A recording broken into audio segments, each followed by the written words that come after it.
Hello, my name is Dr. Tim Grivois, and I'm the Executive Director of TGS Educational Consulting. And if you're watching this video, it's probably because we were hanging out last week at a workshop that I was doing on Zoom, and it was called From Point Sheets to Purpose. And this is going to be the video version of that session so that we get to all the good stuff, including some stuff that we probably didn't get time to really explore fully in our session together. Now, it's also possible that you might be watching this video because somebody shared it with you, and there's some aspect of check and check out that you're working to elevate at your school. Now, whatever it is, whatever part of it that you're looking to do, you'll be able to just really skim forward and skim to the parts that are most applicable to you. And you'll see that there's going to be different section headers here too that will guide our learning. Now, our first section today is called From Point Sheets to Purpose. Let's check in, check out section 1.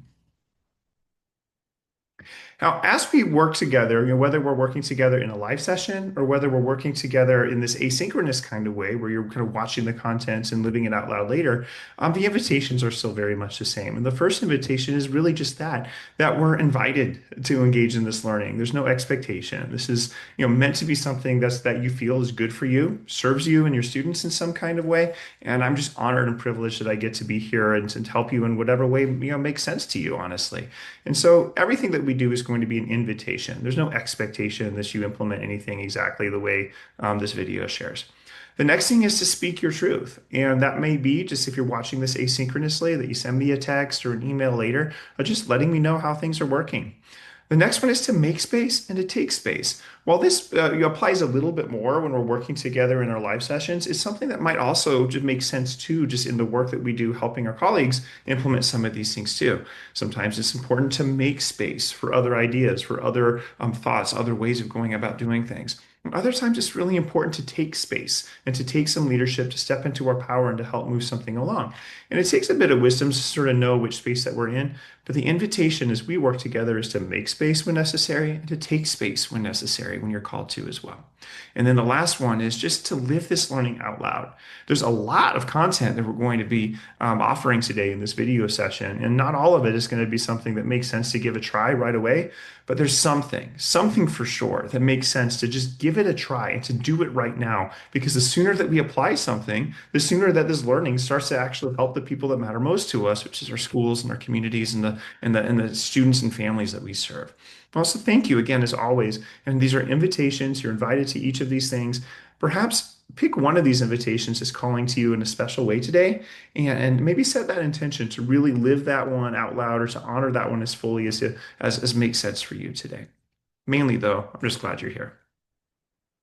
A little bit more about me. Here's some stuff that I do professionally. A lot of work that I do as the executive director of TGS Educational Consulting really is a lot of this. I do a lot of trainings with teachers and school districts and school leaders in implementing some things that are just really important to making the learning happen. Essentially, every non-curricular aspect of learning is something that I help schools and school districts with, such as things like this one is the 8 dimensions of wellness, which is a way of going about self-care that is completely different than almost every other version of self-care workshop I've ever seen, because it's very much an inside-out process and much more comprehensive than perhaps a breathing exercise or other kinds of things that we've done, but still a really good one. This is Buddy Board. It's a really important SEL strategy and a really easy one to implement as well. It's great to do as a staff. It's great to do in a classroom. It's great to do within a whole district. And really, it works on randomization. We randomly assign student buddies, and then we give them a task to do together. Usually something that's fun, usually something that takes no more than 2 to 3 minutes, just with the idea of us connecting with each other and getting to know each other in a new way. And this way, it ensures that every single member of that classroom community knows every single other member of that classroom community, and we're not leaving it up to chance that those relationships are going to grow on their own.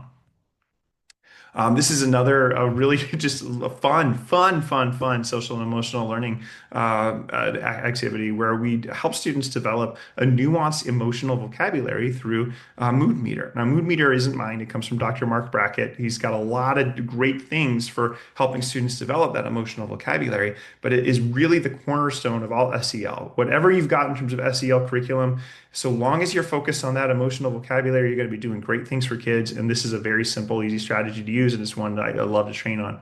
And this next one comes with what we're going to be talking about today.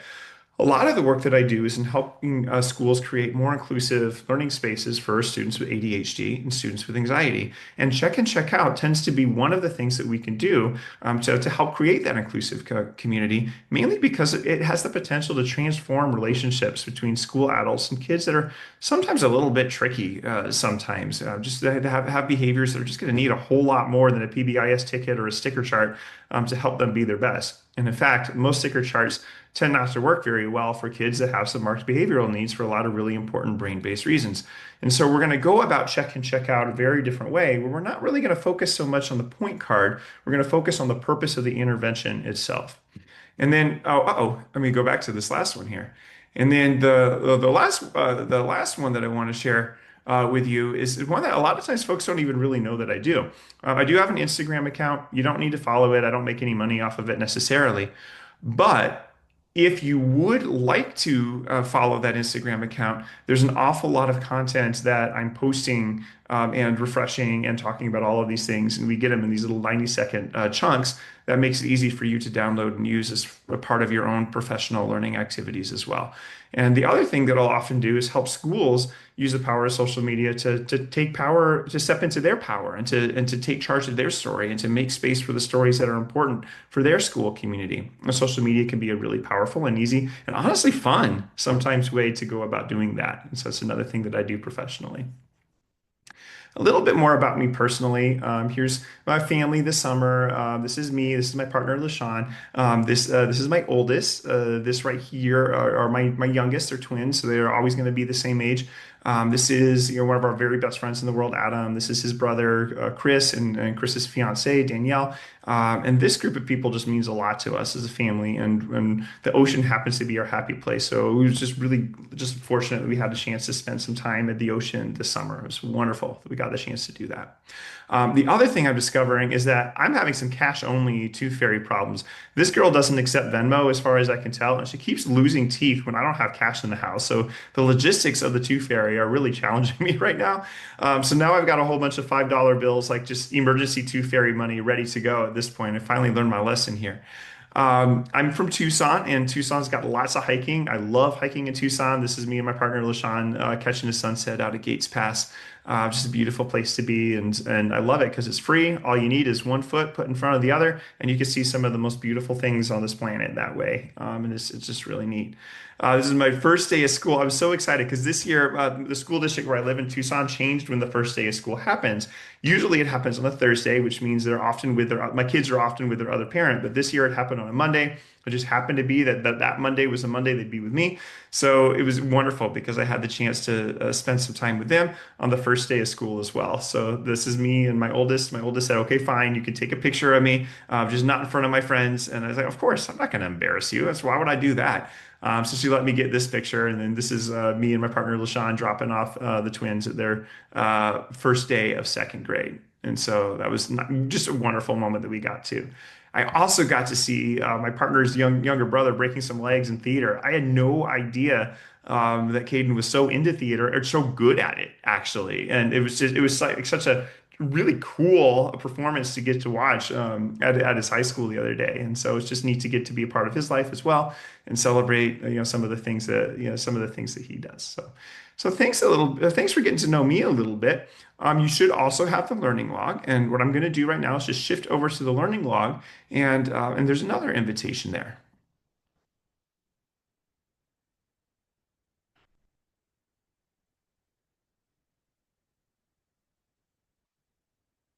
All right.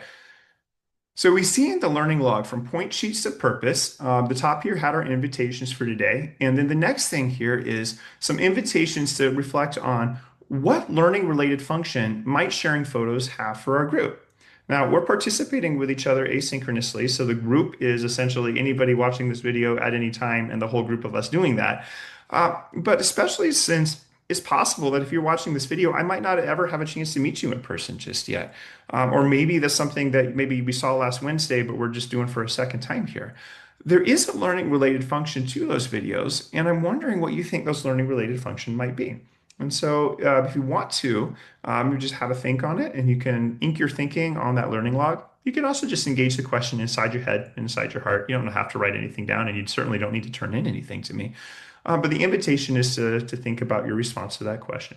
What learning related function might sharing photos have for the group? Often, the learning related function that educators mention has to do with building relationships with folks that I might not know very well just yet. That the photos serve as a really quick way for us to do that. And so that connects to the next question. What connections might we make between photo sharing and check out? Now, again, you can pause the video, ink your thinking right here. What I say is what I see a lot of times is that the connections that educators make are that the more that we build relationships with students that sometimes it can be a little tricky to build relationships with, the more successful they are at school. And that's kind of like that photo sharing, where especially when I'm leading learning in front of a group of folks that I'm essentially a stranger to, they've got good reason not to trust that I've got any kind of expertise whatsoever, or any kind of humanity beyond just the stranger who happens to be paid to stand in front of to do some work. Sharing the photos tends to make us just very human very quick, and that can be a really helpful supportive thing to do. And so, however you chose to engage this, either inside your head or by inking your thinking on the learning log, I'm just grateful for you and glad that we had a chance to do that.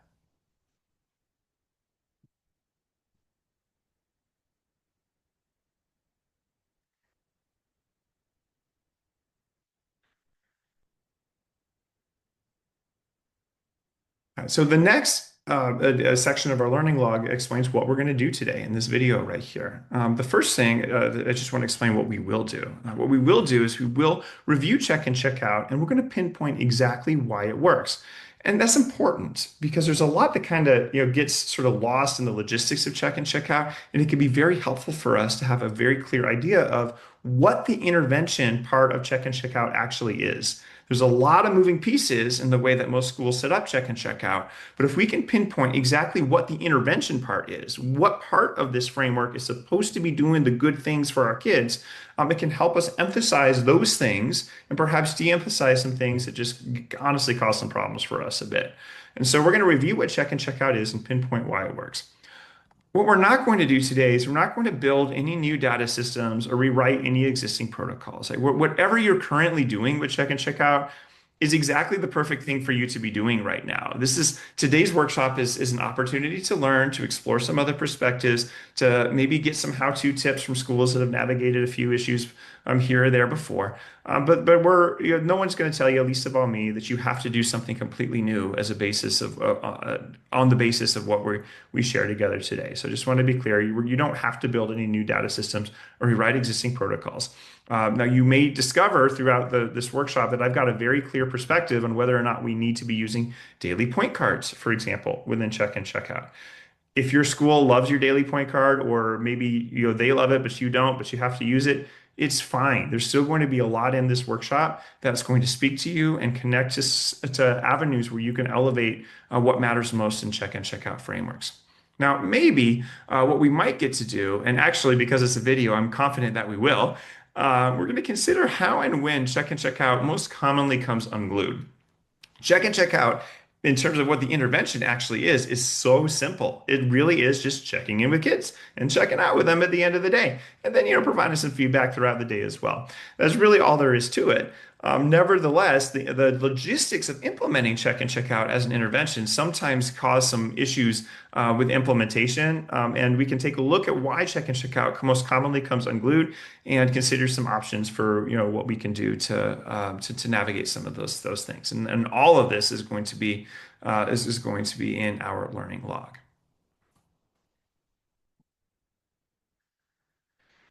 So this right here is the most classic PBIS flavored explanation of what check and check out is that there will ever be.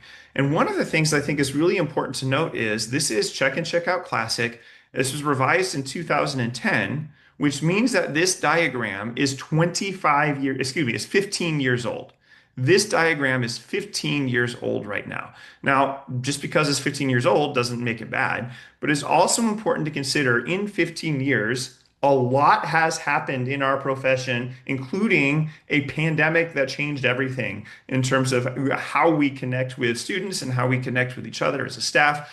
All of those things have changed. And we've learned a lot that's great for kids. And it's important that as we elevate what we're able to offer students, that our frameworks also learn and grow themselves too. This particular diagram, at least in terms of classical PBIS, has not really grown very much. And so you'll see me pushing on some very significant aspects of that in the next little bit of this presentation. But in general, though, the basic framework, it honestly holds true just fine. And what we're going to do today is really zero in on this part. We're going to pinpoint why check and check out works. It's this part of the diagram and no other part of that diagram when it comes down to making check and check out work right here. So it's going to be this part. All right, there we go. Let's try this again. So this right here is the most classic.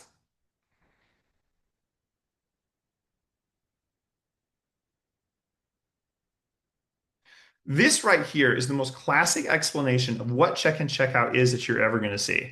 And one of the things I think is important to note at the outset is that PBIS is 60 years old. And even this diagram of check and check out was made in 2010, which means that it's 15 years old.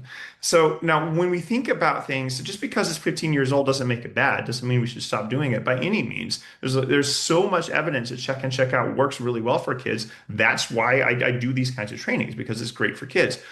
You're going to notice me push on certain aspects of this diagram in a bit to really focus on and zero in on why check and check out as an intervention works. So to do that, we're going to start with just the classic 60-year-old PBIS version of this 15-year-old diagram explanation of what it is.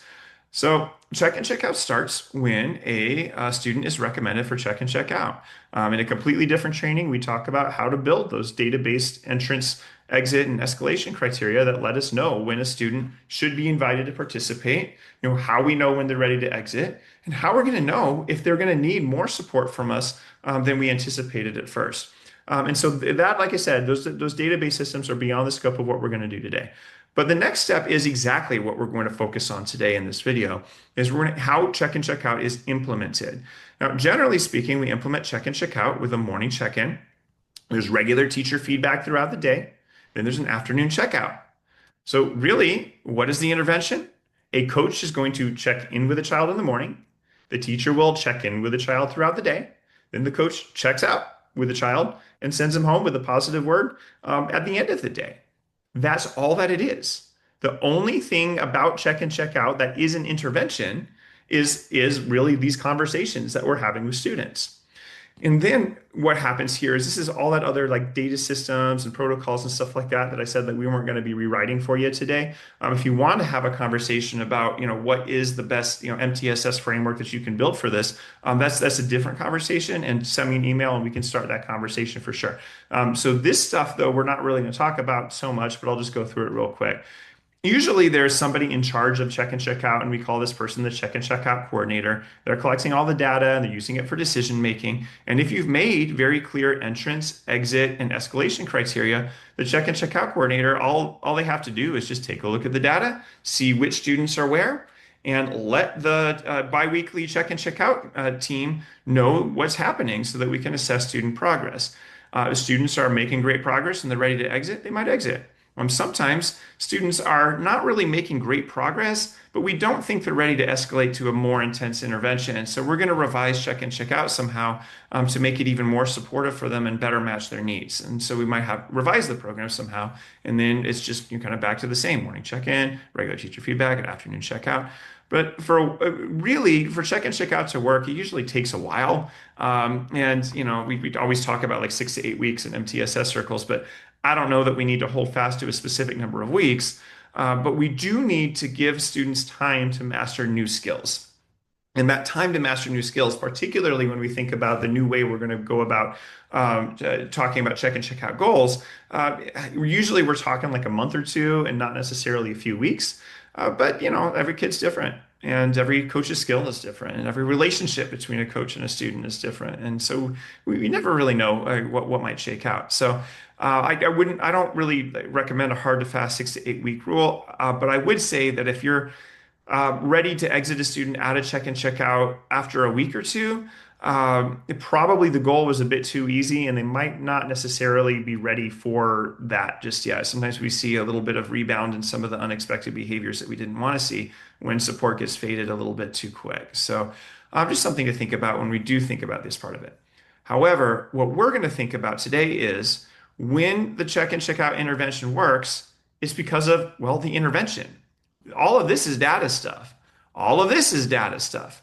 This right here is the intervention of check in, check out, where a person is going to check in, have a conversation with a child or youth. Teachers are going to do that throughout the day. And then that coach is going to have a conversation with that child or youth at the end of the day. The intervention is conversation. That's what the intervention is. It's not anything else. All the rest of this is add-ons that serve adults. And then maybe they serve adults for important reasons to that particular system. But in terms of what's actually serving the kid, is going to be the conversations that we're having as part of that.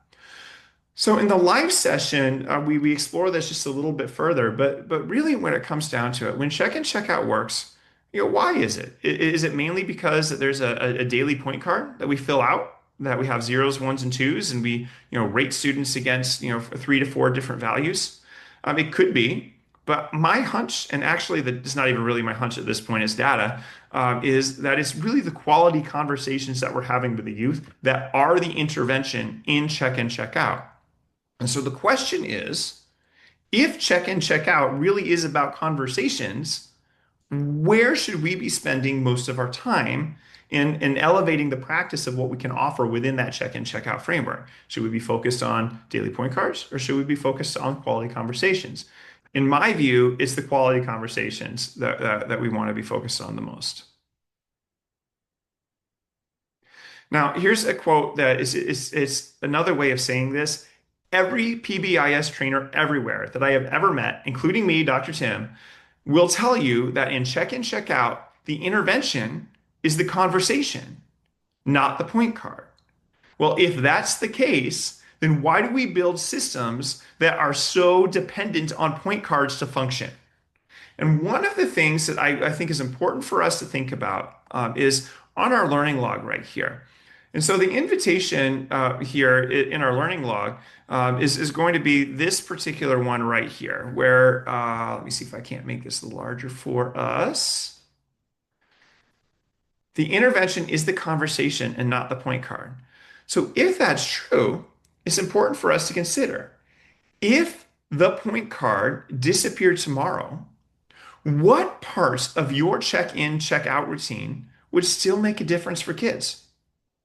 If the point card disappeared and we never used it again, what aspects of our check-in, check-out framework would still make a difference for kids?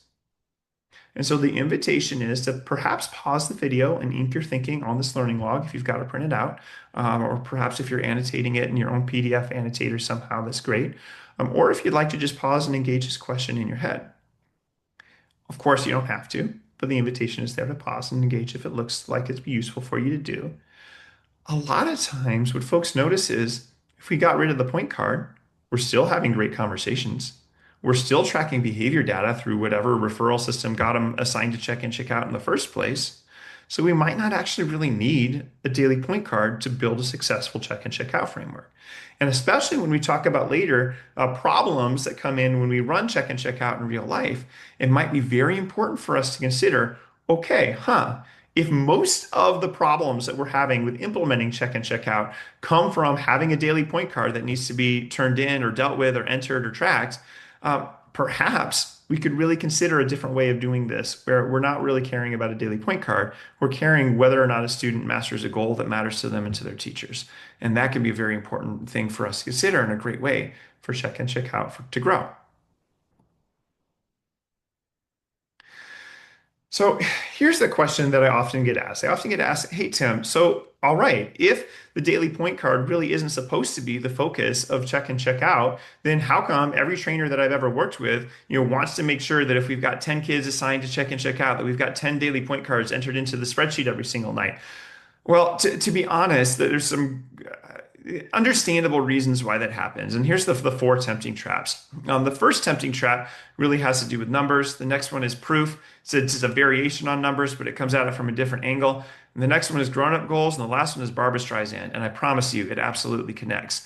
So in my view and in the lived experience of many educators and honestly nearly every school that I've ever worked with to implement check and check out, point sheets can pull attention away from check and check out's real goal, which is supportive conversations with students. And the four tempting traps that seem to really lead to this are first off, this numbers one. And oh,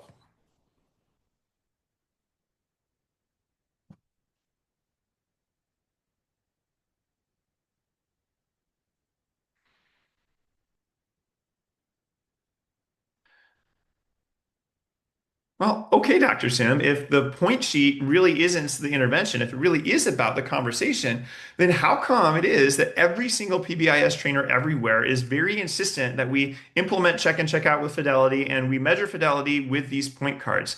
Well, honestly, I don't know why, but there are four understandable tempting traps that sometimes happen that lead us to think sometimes that that point sheet is a bit more important than it really is. But the fact is that point sheets can pull attention away from check and check out's real purpose, real goal here, and that's to have supportive conversations with students.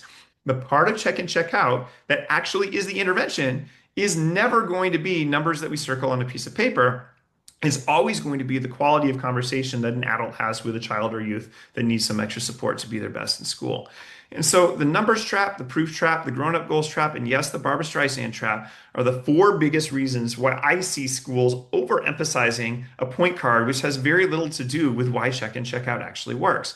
And the first thing that comes up is this numbers trap. Because the sheet has boxes and numbers, it's very easy to think that the job is just scoring points. For a student to be successful in check and check out, their job is to score lots of points. Now, that makes it tempting to set point-based goals rather than functional goals. And those point-based goals are very problematic for reasons that we'll see in a later on section here. Those point-based goals really don't have much to do with behavior, honestly. They just have much to do with certain behaviors with ratings that tend to be a bit arbitrary and hard to assess, and really very difficult for teachers to interpret with any kind of validity across the school. But honestly, the main thing is because the point sheet has boxes and numbers, it's very easy to think that the point of check and check out are those boxes and numbers and not the conversations that come behind them. The next part is proof. A lot of times we are always working in systems that it seems like they need some kind of data that we don't have yet in order to proceed to the next step of intervention. And a lot of times this question gets asked, how will we know that we implemented check and check out with fidelity? Now, honestly, we can just ask the coaches and teachers. That's really all that we need to do. They very rarely lie about implementing an intervention. But if we needed proof, a lot of times we assume that that point card is better proof than it really is. So, and this happens because folks in MTSS, RTI, and SPED processes like to see this completed sheet as proof that check and check out is happening. And it's important that we collaborate around data collection. It's important, that we have information to make decisions on. But what often happens is since the sheet is what gets checked, staff can focus on filling it out instead of focusing on the student. And if you've ever worked in a school or been a classroom teacher with a kid on check and check out, and it's been the end of the day, you realize you haven't gotten to this form, and you're filling in all of the circles, just is super duper fast, super duper crazy cake style at the end of the day because the check and check out is going to need it, and the check and check out coordinator needs it, and some MTSS coordinator is going to need it for fidelity purposes. We might have a filled out sheet, but we don't really have good data because the sheet itself isn't as realistic to use accurately and effectively as classic PBIS wants us to think that it really is. And so we use these sheets as proof, but they tend not to be actually proof of anything really in practice.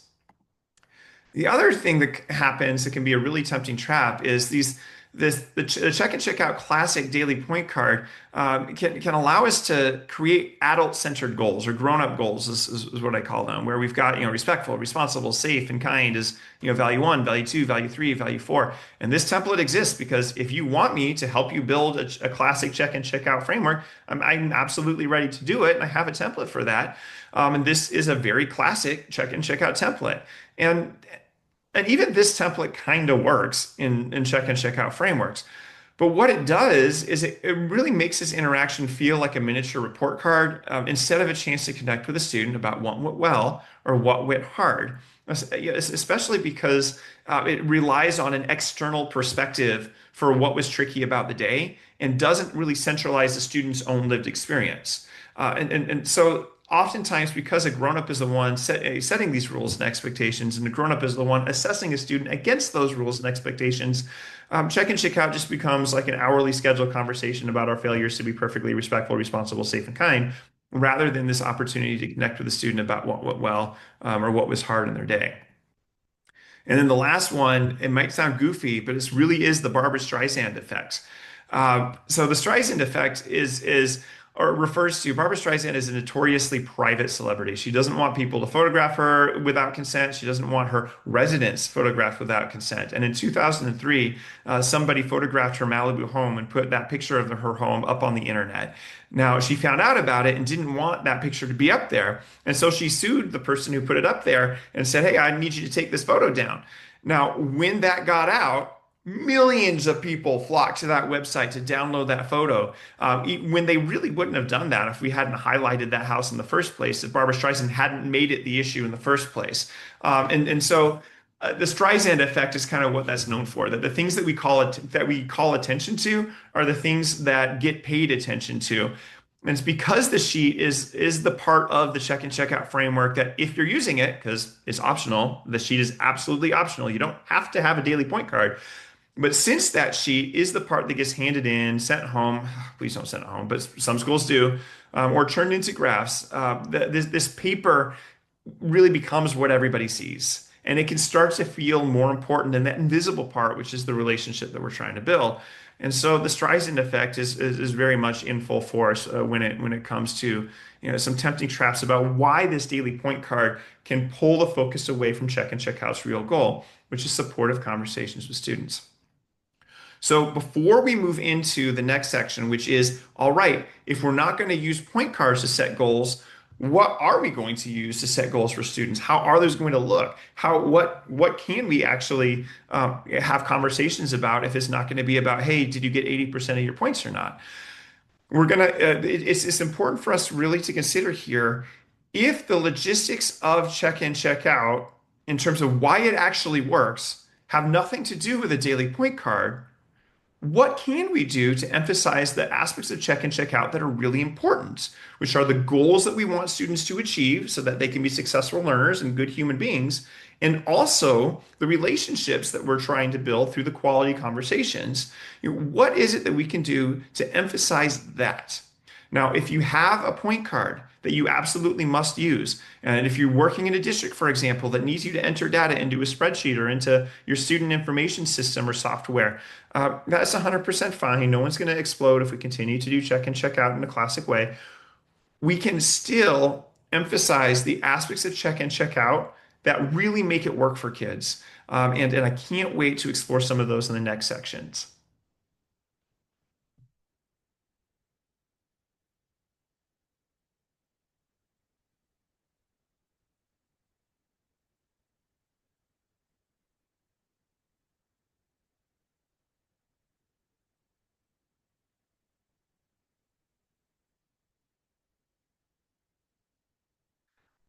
Welcome to our next section here. In the last section, we really explored what check and check out is. And it's quite possible that the classic model of check and check out is something that you are already well familiar with. It's just something that you might have in your practice and in your toolbox already. Or even if it's not necessarily as formal as an assigned coach to the beginning and end of the day, you already have some experience just in a reactive way, a responsive way.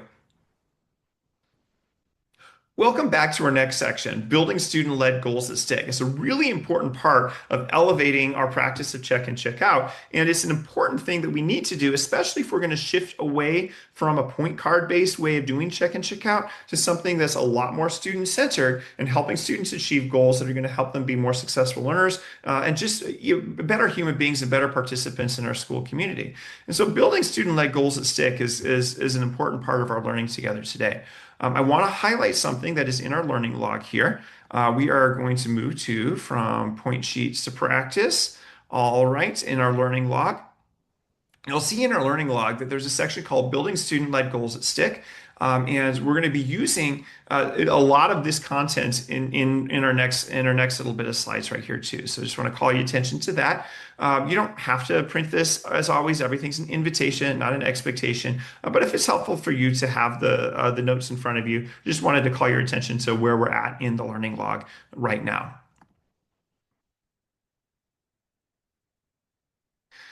So in the next little bit, we're going to go to grad school and we're going to visit one of my friends, Dr. BJ Fogg. Well, and he's not a personal friend, but I basically have decided that he's a friend of mine now, and I'm kind of a groupie of his. His book, Tiny Habits, honestly changed my life. It was just personally and professionally. There's some aspects of what I always kind of knew, having just lived in this land of behavior and schools and helping kids learn and grow for decades at this point. There's just a lot of it that I kind of already knew. But he's got some great ways of explaining things that I am absolutely convinced, and I've watched some schools implement in ways that have further convinced me are much better ways of setting check and check out goals for students. Now, the first thing I want to say at the outset here is that this is very different than what classic PBIS says. Classic PBIS will say we shouldn't be creating individualized goals for kids and check out. We should be at the yellow part of the color-coded triangle where everything's kind of generic. The fact is that we don't have generic kids. Generic goals don't work, and check out is so much more effective when they have goals that make sense to them and make sense to their teachers and actually pay off within the context that they're having to be successful in. And so what really helps more in my own experience helping schools help students set goals is to find an efficient way to get at a student-centered goal that's going to work and something that we can test really, really quick. And something that's also very easy to change and adjust and shift in intensity depending on what a student actually needs. And so going back to BJ Fogg here, BJ Fogg argues that behavior happens when three ingredients happen at the same time. That for any behavior, anything that we might be able to observe a human being do, it happens because M plus A plus P, motivation plus ability plus some kind of prompts that makes the behavior happen. And so what is motivation? Very simple. Motivation is just how much someone wants to do something. But here's the thing with motivation.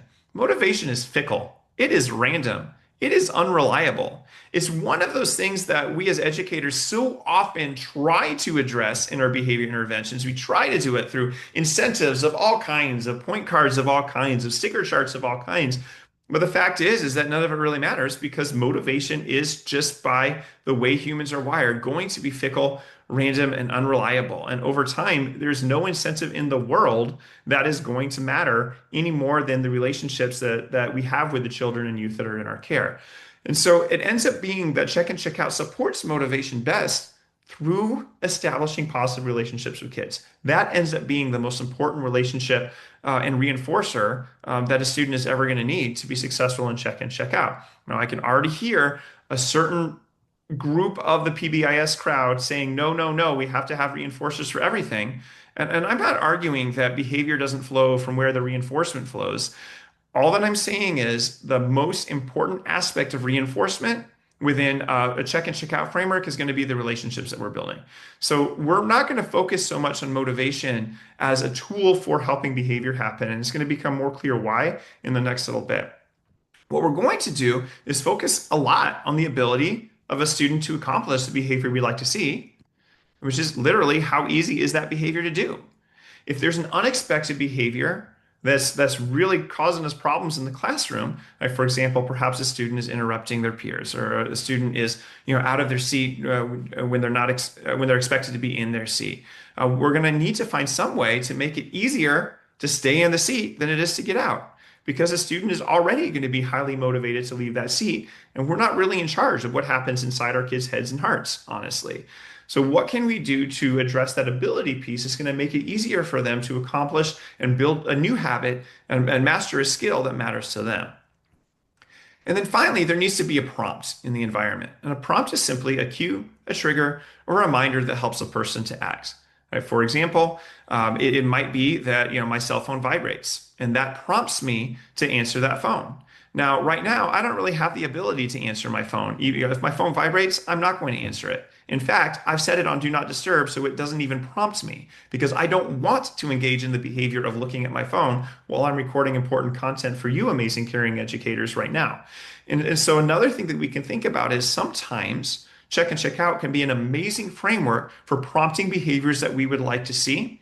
And it can also be a great way of desensitizing students to prompts that are going to exist in their environment no matter what, but aren't going to be so powerful anymore towards prompting behaviors that aren't so helpful to see.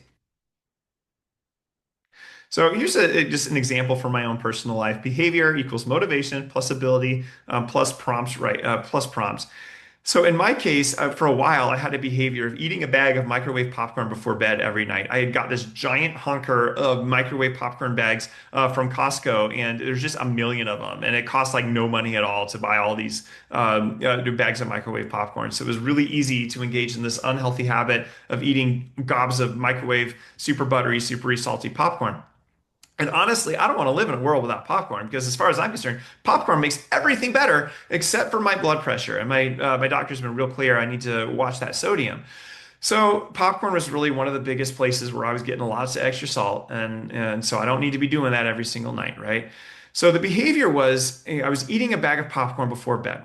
The motivation for this behavior was very, very high. I love popcorn. And the ability to do this was very easy for me because I've got an amazing microwave that never fails to get a bag of microwave popcorn right. It pops all the kernels in the bag, not a single burnt one. It gets it right every single time. And honestly, the prompt is one that wasn't going to go away either.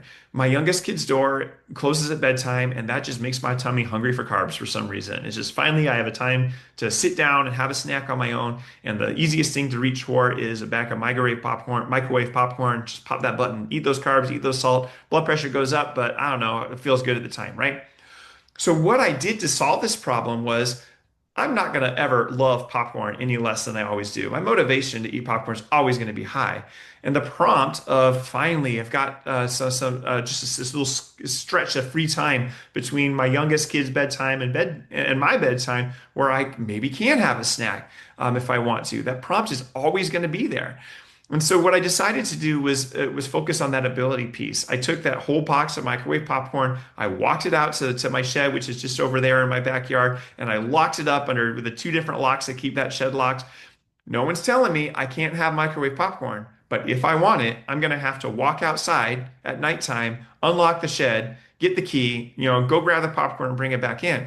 And as it turns out, making that behavior harder to do was really the only thing I needed to do to build a new habit and get some healthier snacks before bed.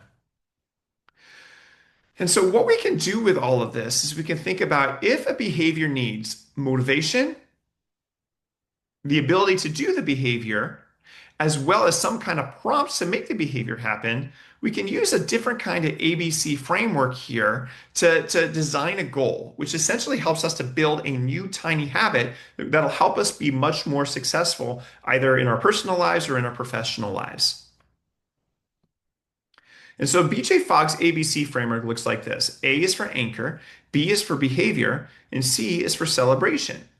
An anchor is really just something that's going to prompt a new behavior. An anchor is just something an anchor is just something that will prompt a new behavior. Ideally, something that happens naturally. So it could be that, hey, when I do this, then I do that. It could be when I hear the bell, then I do this. It could be when the fridge door closes, I do something. It could be every time I stand up, I do something else. It's just something that happens in our normal lives that we can anchor a new behavior to. And it helps our students do that as well, because usually those anchors in the classroom setting and within a check and check out framework, those anchors are things that a teacher needs to see improved. or responding to those anchors is something that a teacher needs to see some improvement for learning to happen more effectively and for all of the classroom to function as a much more harmonious learning space as well. So that anchor is really just going to be some natural thing that happens in the classroom environment or the school environment. The behavior is something very, very small and achievable. And it's something very small and achievable. The behavior is something very, very small and achievable that we'd like the student to do. Now, ideally, it's going to be something that they would like to do as well, something that they also see and feel from the inside out. How, if they were able to accomplish this behavior, it would make their now the behavior.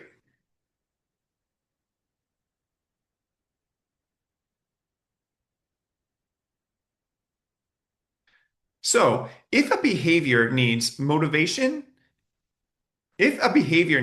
three ingredients to happen, and those ingredients need to happen together all at the same time, then we can really think about this in a very helpful, simple way.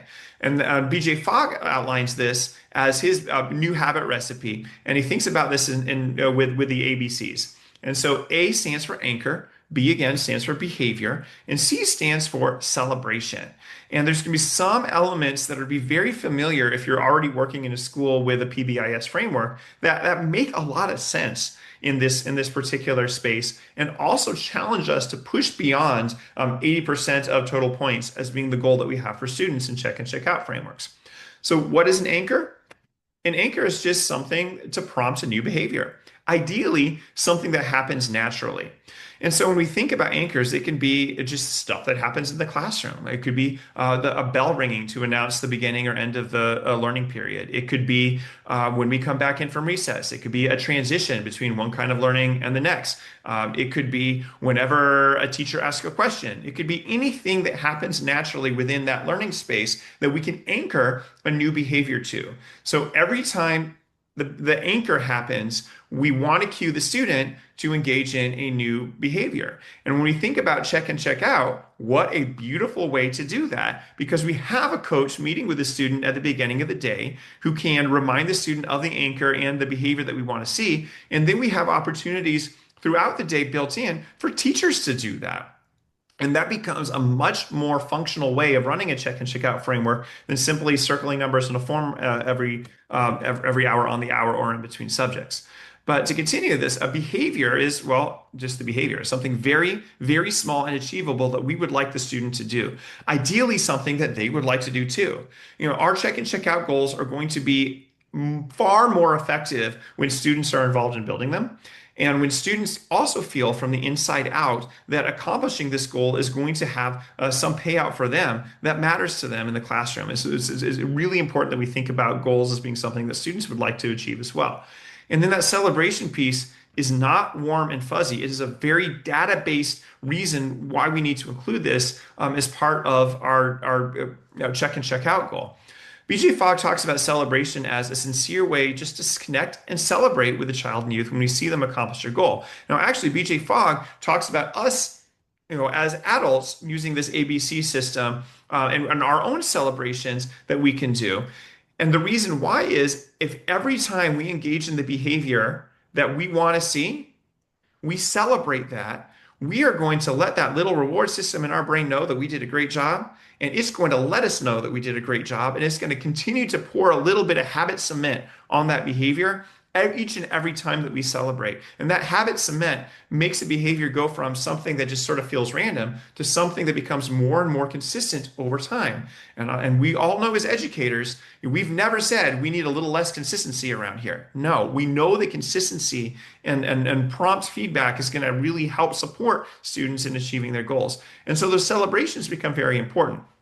Now, BJ Fogg talks about adults celebrating their own things, and I've got some examples of that coming up next. But in a check and check out framework, we also want the student to celebrate their own successes. But us as school adults, whether we're the teacher who's providing feedback throughout the day, or whether we're the check in, check out coach at the beginning and end of the day, we have a beautiful opportunity to connect and celebrate with a child or youth when we see them accomplish their goal. All right. So these are actually some examples that come out of my wellness workshops and not necessarily check and check out frameworks, but they work very, very, very well for this purpose as well. All right. So here is an anchor. This is one of mine, actually. That the anchor is after I finish a task, and I got this from a.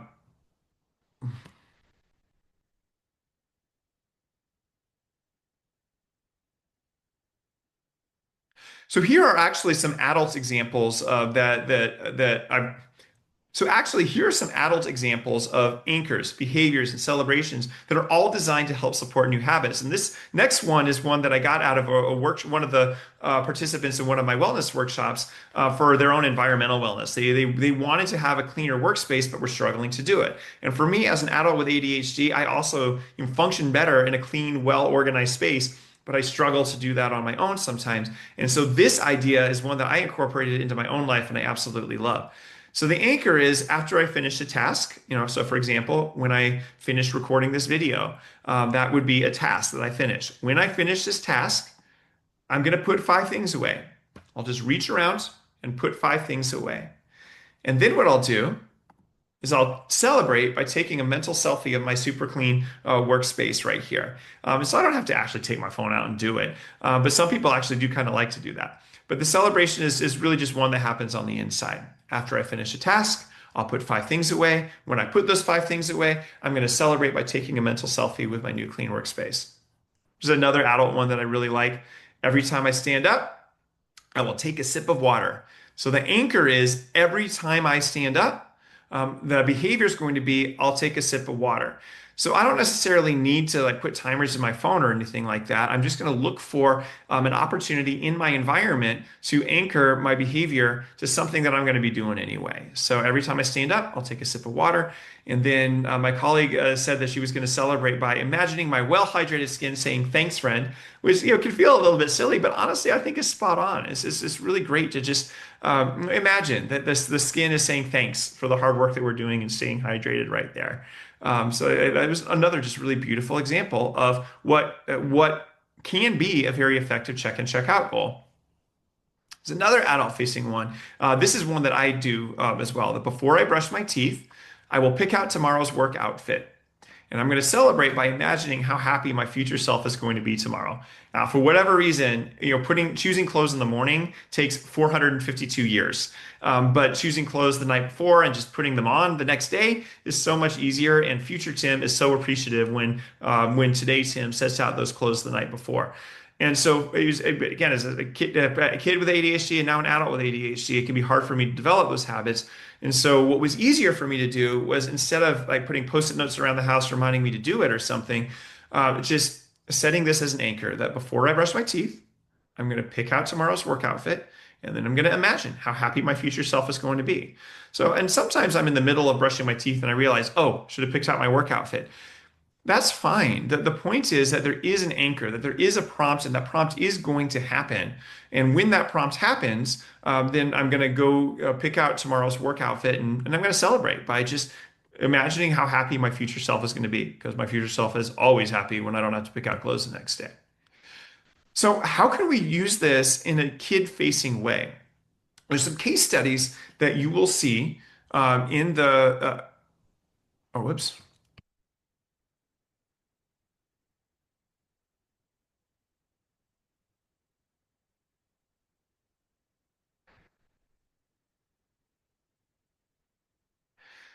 So let's take a look here at, again, that learning log just a little bit. And so what we've got right here are these case studies. And in these case studies, you'll see just a scenario that's presented. And you'll see that scenario. You'll see the typical ABC frame that we often see when we're building individualized behavior plans.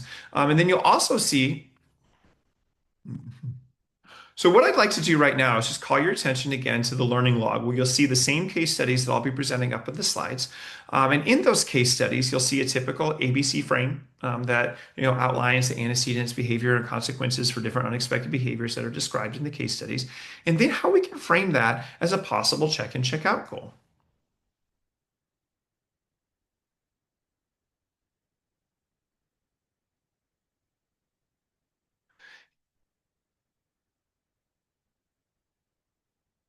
So here in the first case study, we have Jordan. Jordan's an energetic seven.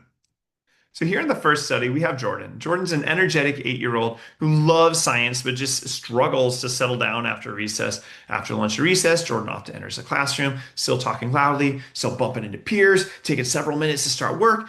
Now, teachers really want to reduce the transition chaos without dampening Jordan's enthusiasm. And so here's the standard ABC framework that you might see like a school psychologist implement with here's the antecedent, behavior, and consequence. And so if we know that returning from lunch and recess tends to, prompt some unexpected behaviors and there's some consequences for that are reinforcing things in accident, we can reframe that whole scenario with a sample check and check out goal, where instead of where the anchor, it might say the same here. After I return from recess and sit at my desk, the behavior changes. I will get out my materials and start the first task within 2 minutes. And then the teacher celebrates with a thumbs up and says, hey, ready for learning. So you'll notice right there that that's as much reinforcement as we're looking for, as much feedback as we're expecting the teacher to do. We're simply expecting the teacher to notice when the student does the thing that we've set the goal to be right there. This next one's a middle school example where Sophia is a very thoughtful 12-year-old, really great at writing. When Sophia's in math, Sophia often blurts out answers and forgets to raise her hand. Gets so excited to share that she's often interrupting others, frustrating classmates, and the teacher's redirecting multiple times. Sophia wants to participate, clearly wants to participate and be engaged, but needs a bit of structure to do this successfully in a way that helps her make space and take space appropriately. And so that antecedent of the teacher poses a question to the class. There's the behavior, calling out without raising hand, interrupting peers, and then that consequence of just teacher correction, peers getting irritated, missed opportunity for positive recognition. There's lots of things that are maintaining this behavior in a way that's not really helpful. And so a sample check and check out goal in this situation might be, after my teacher asks a question, I will raise my hand and wait to be called on before speaking. And then we'll celebrate by the teacher my point and say, hey, thanks for waiting. Go ahead. Now, again, we're noticing that the teacher is providing feedback, but it's not necessarily at scheduled points in the day. We're providing feedback when we see the behavior that we want to see. Now, it's possible the teacher might need to reteach and pre-teach the behavior so that the anchor is effective. But over time, we want to see that feedback on its own really being the cement that helps that habit really grow right there. And so after my teacher asks a question, I'll raise my hand. I'll wait to be called on before speaking. And the teacher's going to point and say, hey, thanks for waiting. Go ahead. It's very different than I need to earn 80% of my points for this period, and I need to be respectful, responsible, safe, and kind. Those are 4 different things, and each of those things are abstract values that have all sorts of ways that those particular things can go. And so what often happens when we try to make generic check and check out goals around values, rather than making those things very concrete, is it becomes very unclear exactly what we're supposed to be focusing on here. And so if we can focus on something that's going to have a pretty big payoff and tends to be the reason why Sophia ends up in trouble in class, that's going to just add a whole lot of clarity for the classroom teacher, for the student, and as well as for the check and check out coach at the beginning and the end of the day. Here's a high school case study. Marcus is a 15-year-old, often unprepared for class, forgets to bring materials, misses instructions, falls behind. Teachers note that when Marcus is ready to learn, he is ready to learn. He engages and performs well. So the ABC frame standard is entering class, the antecedent being entering class at the start of the period, behavior being arrives without materials, needs to go back to locker, distracts peers, consequence being misses instruction, feels frustrated, falls behind. And this is maintained just as it could by all kinds of things that aren't really helpful here. The sample check and check out goal can make things a lot more clear that, all right, so instead what we need to see happen is that when I enter class, I need to sit down with the right materials out before the bell. My teacher's going to nod and say, hey, you're set to go. And that's all we're going to do right here. And that's all the feedback that we're expecting teachers to provide. Now, when we narrow down the focus of what the check and check out is for, we do teachers a huge favor because we're not asking them to rate a student's success in 4 abstract values within a 52-minute period. I don't know that we could really do that with any kind of meaningful validity at all, even with fully grown adults here. But when we think about children, it becomes even more complicated to do, especially when a teacher is paying attention to 28 or more kids within a classroom environment or learning space anyway. So having a more functional goal, which is after I enter class, I'm going to sit down with the right materials out before the bell, makes it much simpler and cleaner and easier for teachers to implement a check and check out framework. It also means that we only need to be focusing on goals and skills within the class periods that those goals and skills are actually important. And this matters a lot with our high school and middle school colleagues or any other school where students might be seeing multiple teachers throughout the day. Because a lot of times, the behavior issues that we want to support aren't really happening in in a school-wide way anyway. And so we don't necessarily need to have a check and check out framework for every single learning space in the school when that's not even the focus of this particular plan anyway. So there's another thing to think about what why we might consider moving away from a point-based goal towards a more functional goal right here. And just because I know is probably on a lot of people's minds. Well, wait a second. If we're individualizing goals, aren't we moving to tier three? Well, I have to be honest. I don't really care what tier you call anything. All I really care about is that you've got a system for providing students what they need. And if what they need is an individualized functional goal, you might as well have a very simple, efficient way of creating one.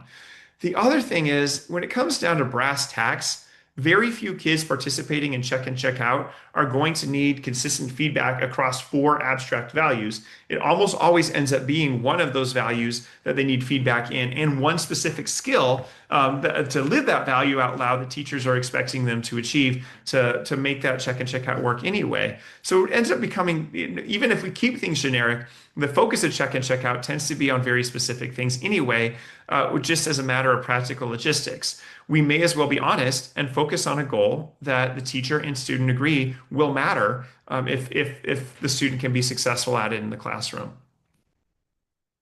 So here's some other.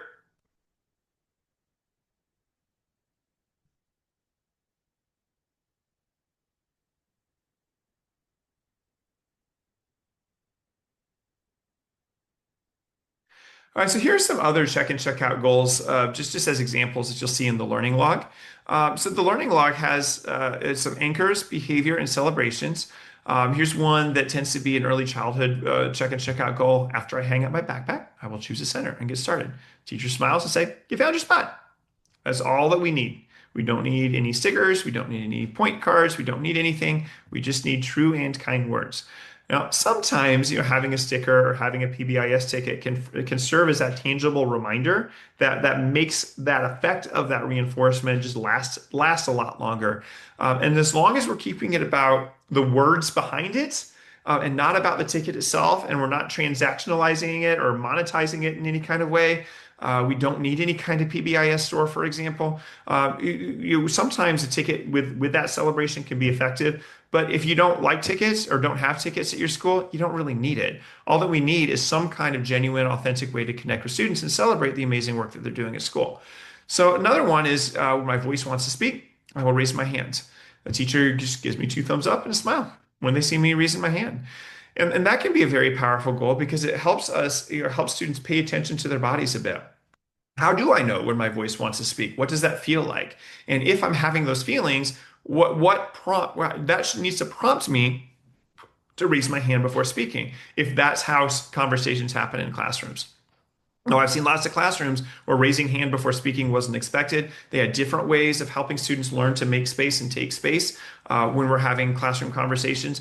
And so I'm not telling you that you need to have students raise their hand if that's not something that's expected in your room. But if it is expected and a student's struggling to do that, and if it's causing the student problems, then it's probably causing the teacher and the other students problems too. And so this one of when my voice wants to speak, I'll raise my hand and we'll celebrate. It can be really helpful. There's lots of other examples here in the learning log of just sample check and check out goals. And there's no expectation at all that you pick exactly one of these goals, frame it exactly like this, and make that something that you ask the student to do. It's just to think about, oh, okay, well, we're seeing lots of referrals for a certain kind of behavior. I'm wondering if instead we can find a new prompt, something in your environment that'll prompt a new kind of thing so that it becomes easier to do the expected thing rather than the unexpected thing. And then also by making that anchor, that behavior, that celebration clear and consistent, it makes it much easier for the student to focus on what they need to do to be successful, rather than, wait, how many points did I earn and why do I need to do that?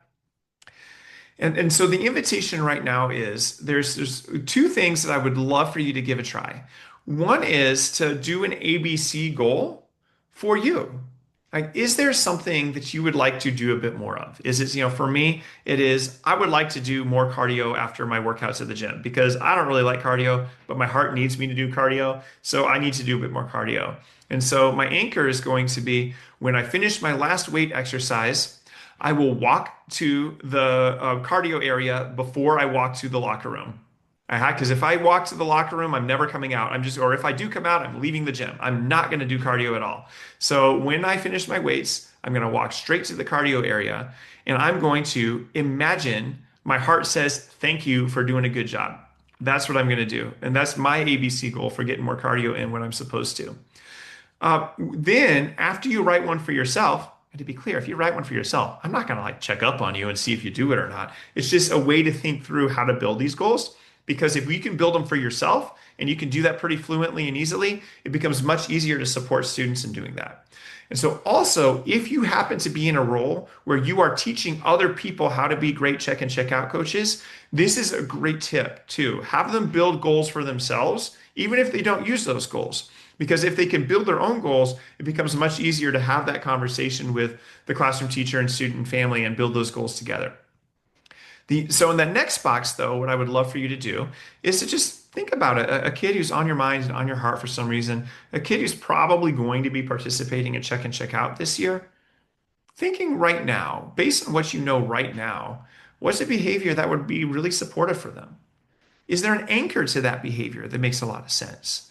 And then what would you want the classroom, the school adult that's closest to that kid to do whenever they see that child do that behavior? Like what would make sense for that kid? A lot of that really just depends on the kind of school adult they are and the relationship that they have with the student. But whatever that is, think about inside out personal facing one, and then also think about a student facing ABC goal that can support students in helping them to be their best. All right, so that's the end of this section on setting goals for students and helping them set goals. All right, so now this is one of those things too, where if you kind of already get like this, why we're doing these functional goals and it's speaking to you and you're excited about it, you might not necessarily need to look over this page of the learning log, but it might be something that's helpful for you to be acquainted with because especially if you're moving away from point-based goals towards more functional goals, it can be important to have some of these, this information saved in our brains so that we can help our colleagues understand what we're moving to. The other thing to note is just because we're using a point-based goal, such as students will achieve 80% or more of their points on their daily point card, we still can have a functional goal around that. We might still be able to use the point card that we're required to use, but add a functional goal as a piece of that and make that the focus so that, yeah, we'll enter the data that we got to enter. We'll do the point card that we have to enter, but we're going to focus though on the conversations we're having with students around a functional goal that matters to them. And so we're going to just take a look at this chart that has three columns. The first one is just the aspect of comparison. What way, in what way are we comparing and contrasting the two different kinds of goals? This is the column for point-based goals. And an example of that is students will achieve 80% or more of their points on their daily point card. It is the most common, most classic vanilla version of a PBIS check in, check out goal that I've ever seen. It is almost always the first thing that gets entered. In fact, I even think that PBIS's own data system that they sell even defaults to this goal when you enter check in, check out. Then on the right column, we have an example of a functional goal. When I enter the classroom, I will get started on my bell work right away. Now, both are great goals. I mean, I certainly, if we're going to do check and check out and we have to use a point-based goal, because more points are better than less points, the type of goal is different. This one, the point-based goal is an outcome goal, where at the end of the day, we want students to achieve an outcome.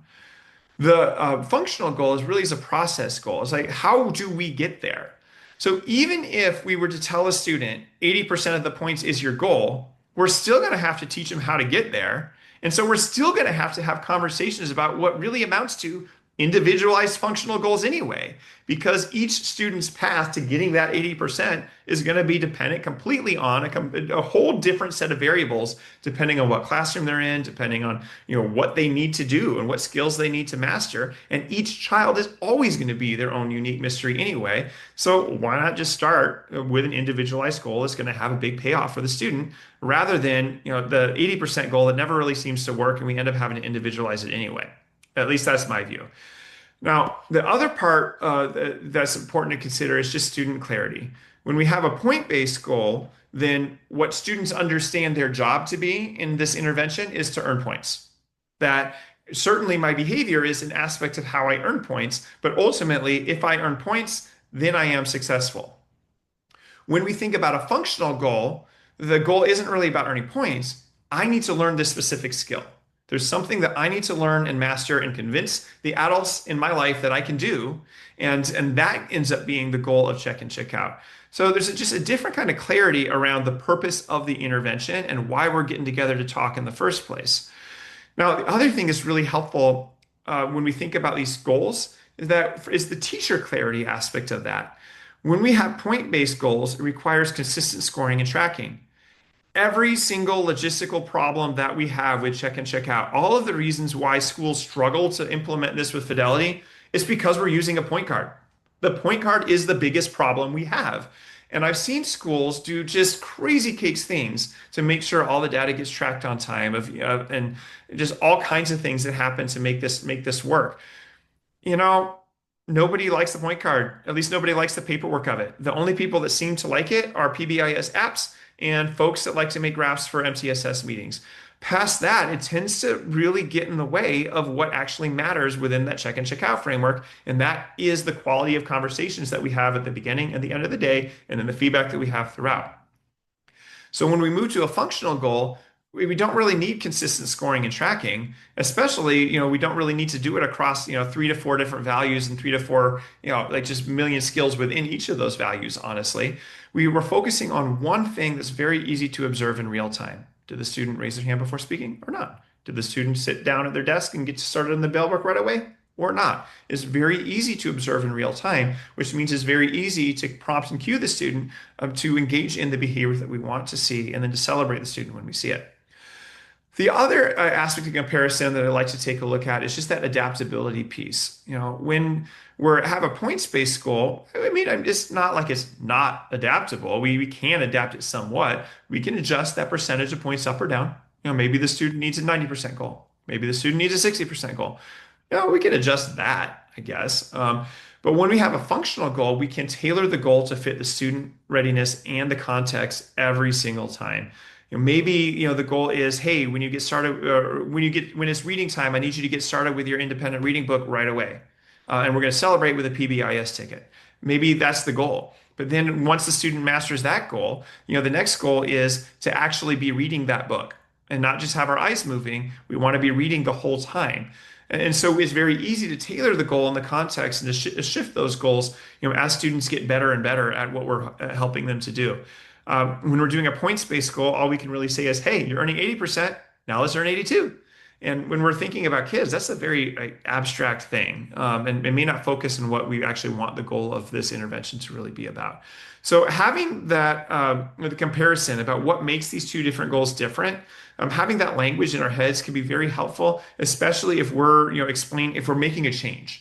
If we're doing something that's different than past practice, having that language in our heads can be really helpful because it supports us in our conversations and the intense relationships that we might need to have with our colleagues about why we're either getting rid of a point card entirely and moving towards a functional goal, or we're at least going to have a functional goal alongside the point card that we're using. All right, so that is everything that we've got for this particular section on goal setting. This next one is going to be fantastic. I love this one because it really focuses on the heart of why check and check out works. Once we developed a goal with a student, what words are we going to say to help them achieve the goal? What is the coach's role when we have functional goals for students? And I can't wait to share the check and check out conversation guide in the next section.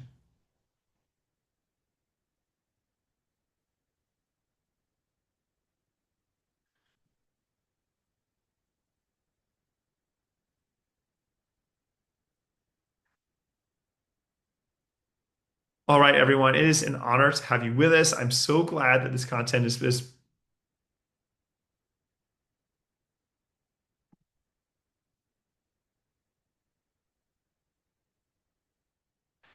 All right. All right, everyone. Welcome back to our third section All right, everyone. Welcome back to the third section of our video workshop. And it's called Better Check and Check Out Begins with Conversations. And here's our third section here. And really, this is the one that I just love. I love Check and Check Out just in general because it's such a great, powerful, supportive framework for students. Schools that implement it successfully get great results. They love it. The relationships that they have with students, it can be kind of tricky sometimes, are absolutely transformed in the most positive, beautiful, and wonderful ways. And so it's really exciting for me to have this section that focuses on why.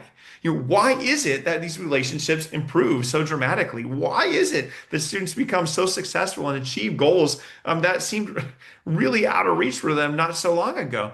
And the reason why is because we're going to focus on exactly what the intervention in check and check out really is. It is the conversations that we are having with youth at the beginning and the end of the day, and the feedback that we're providing throughout the day. And one of the things that really helps with that is having a good sense of what the ingredients are of an effective conversation with youth. So better check and check out begins with better conversations. I want to just shift to the learning guide real quick because in our learning guide there is the better check and check out begins with better conversations. And you'll see the check in conversation guide. And then on the next page, there's the check out conversation guide. We're going to start right here with the check in conversation guide up on our slides.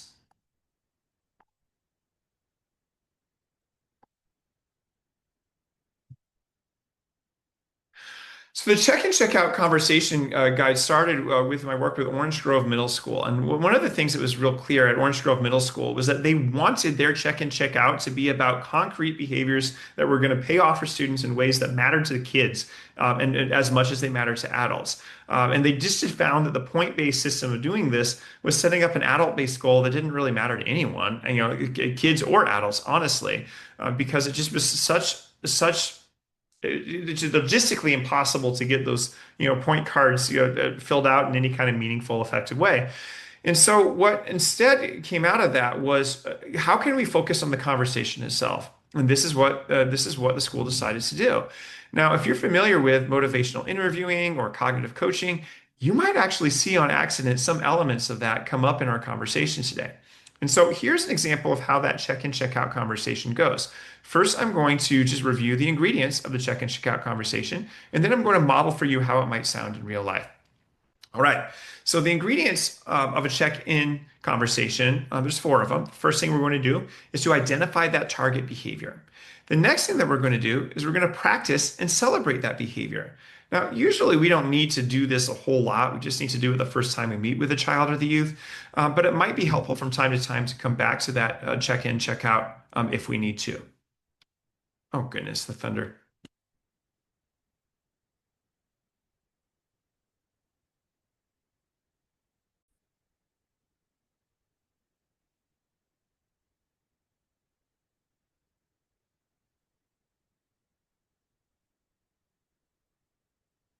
And this next section, section three, is called Better Check and Check Out Begins with Better Conversations. And it's my absolute favorite one to talk about because, as we've been talking about since the beginning, the whole intervention in check in, check out is the checking in. It is the checking out. It's not anything we circle on a piece of paper. It's the quality of conversations that we have with kids and youth participating in the framework, as well as the feedback that we provide students throughout the day. And so this becomes just an absolutely powerful opportunity for us to elevate what we are able to offer students who might need a little extra support to be their best. Now you'll see in the learning log this same content, and this right here is just the check and check out conversation guide. And it starts with the check-in conversation. Now what I'm going to do is just review the ingredients of the check-in conversation, model an example of that, and then we'll talk about the check-out conversation in just a moment. So the check-in conversation has four ingredients. First is we're going to identify the target behavior. We're going to make sure that the student who's participating in check-in, check-out is very, very clear when they see their coach in the morning what behavior we're going to focus on today. The next thing we're going to do is we're going to practice that skill and we're going to celebrate it with the student right then and there. This part is important. And it actually came out of a middle school who developed this check and check out script in the first place because they were realizing that they were explaining the behaviors, explaining the skills, but they weren't really having students, practice them to fluency so that they knew for a fact that when students went to their classrooms, they would be able to practice those skills that we set expectations for. And certainly, if we're going to send a student to class with an expectation that they do something, it's important that we're able to teach. Oh, for goodness sakes.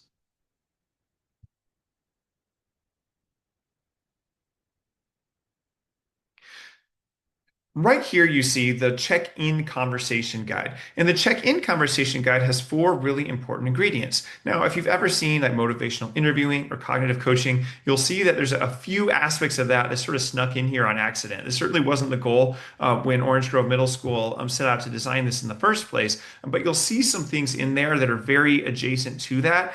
Even a little bit of cognitive behavioral therapy just a bit in here too, which helps explain why this particular conversation guide has been so successful for schools that have implemented it. So the first thing I'm going to do is just go over the four ingredients of the check-in conversation. You don't need to have them memorized because you'll have the guide in your learning log right here. And then what I'm going to do is just model how all those pieces look when you put those pieces together. So the first ingredient in the check-in conversation is to identify the target behavior. And we do that simply by naming the behavior with the student. Okay, so today we're going to focus on being respectful by taking turns from speaking. Or today we're going to focus on being responsible by getting started with your work right away. First thing we want to do with that check-in conversation is name the behavior that we want to see. Now, this next ingredient, the practice and celebration, is very important. And it's one that classic check and check out tends to forget, honestly. So we might name the behavior, but we also want to know for a fact that the student is able to engage in that behavior when they go to the classroom. And so having an opportunity to practice and celebrate that practice reinforces that behavior ahead of time and makes for a very beautiful check-in. The next one is to predict obstacles. After all, if that target behavior was already an easy thing for the student to do, it wouldn't need to be a goal. They wouldn't need check and check out in the first place. So what are some obstacles that might come up in the day that could make achieving that goal a little bit tricky? And then what's the plan? If those obstacles happen, what are we going to do to navigate them successfully? So when we have all four of those ingredients, the student is going to know what is expected of them, what their goal actually is. They're going to have a chance to practice that behavior so we know they can do it, and also so the student knows that they can do it. They're going to have a chance to think through, all right, what might make this hard to do? And then when those things happen, what's my plan for dealing with them? So we're not going to assume that everything's going to be easy. Quite the opposite. We're going to assume that it might be tricky to do. But if it is tricky to do, how can we make a plan together that's going to help us be successful throughout the day? And so it might look a little bit like this. And just for context, I'm thinking about a third grade student that I had who was really into la lucha, which is a kind of professional wrestling. And so his check-in the first time that he worked with me on this sounded like this. All right, Mijo, so today you're going to focus on being responsible by getting started with your independent reading right away. All right, so this might sound a little bit silly, but we're going to practice and we're going to celebrate it, okay? So I'm going to hand you your book right now, and I want you to open it up and start reading. And so I handed the student the book, and the student opened it up and started reading. And so I celebrated and I said, all right, show me those reading muscles, just like that. And you don't have to do something as silly as that. It just happens to be a good one for that particular student because he loves La Lucha. Now, the next step was, all right, so sometimes it could be a little bit tricky for you to open that book and get started right away. What do you think is going to be hardest for you? Now, usually when I ask this question to kids the first time, they don't really know. But often students are very astute and very self-reflective. And this student said, well, honestly, my friends sometimes want to talk to me when it's reading time. Oh, okay. Well, that does happen a lot. You got a lot of friends and they really care about you. So what are you going to do if your friends do decide to come talk to you? And the student said to me, well, maybe if I sit by you, Mr. Grivois, it's going to make it easier for me to get started with my reading. All right, let's give that a try. And so that became the student's check-in conversation. Now you'll notice that whole conversation probably took about 90 seconds. That's one of the problems that often happens with check-in, check-out is that conversations can take too long if we get very unwieldy and kids just take too long to get to their class and it's hard for the coaches. If we can keep it kind of zippy here with this check-in conversation guide, we'll get some very powerful reflection done in a very short amount of time. So that could be a really effective thing. Now, this next part of the check-in, check-out conversation guide is one of my favorites right here. It is the check-out conversation because I don't know, what are you supposed to do? How are we supposed to give positive feedback when every desk has been flipped, every word has been said, everybody's blood pressure is up, and it just has not been a successful day? It helps to have some words saved ahead of time and a script ahead of time so that whatever my emotions are, I can dig deep and just give the most helpful words right here. Now, we also don't want to let go of any accountability. And so if that day really has been challenging, it's going to sound something like this. All right, okay, Mijo. So today you were supposed to focus on being responsible by getting started with your work right away. How did today go? Oh, well, sounds like it was kind of a tricky day today, huh? But you know what? I promise you, we've all been there. It's all right to have a tricky day once in a while. I know that you're trying. We're gonna have a do-over tomorrow. All right. So how did your plan work? The whole idea was you were gonna sit by your teacher. Oh, you didn't. You ended up sitting by your friends. All right. So how did that work out?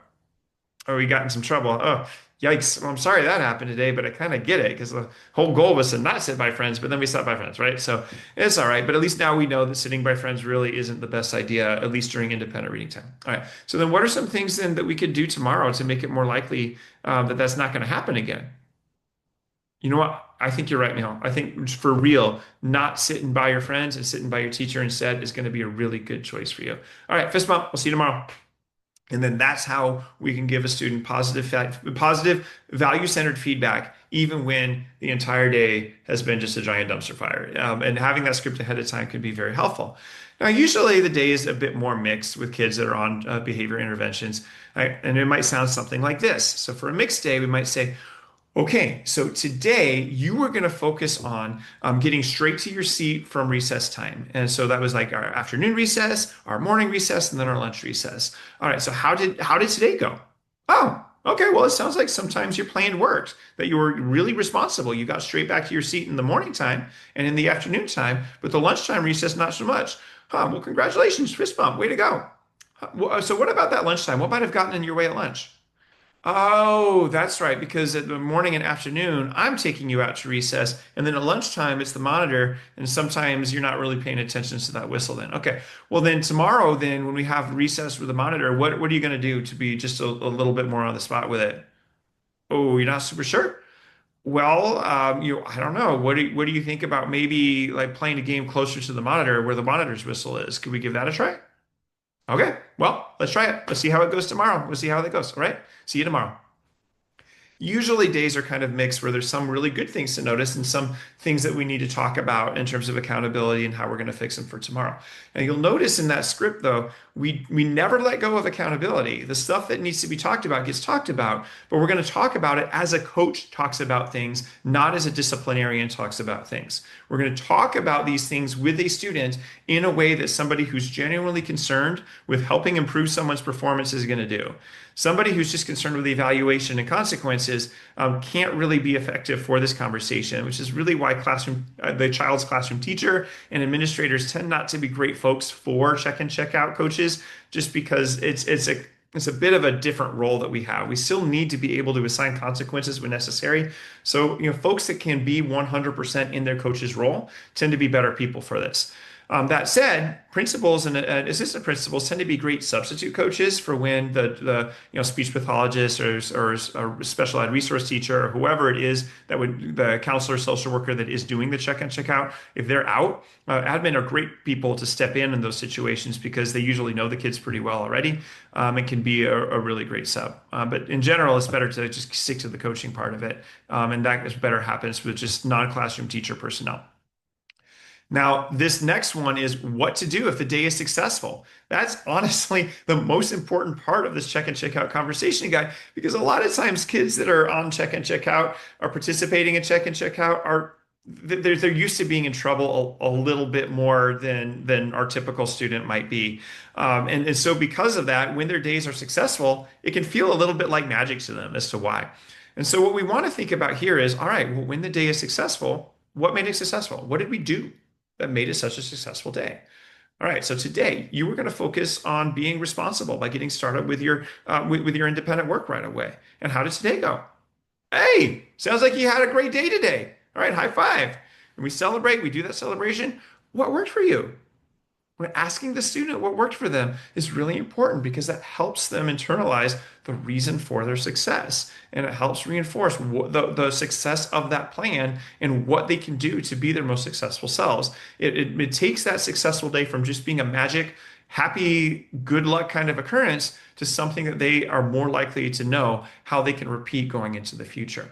So whether it's been a challenging day or a mixed day or a thoroughly successful day, we have an opportunity here to give feedback that takes a look at the data that the student knows, that celebrates their success one way or the other, that analyzes, why did that happen? And then makes a plan for next steps as we need to.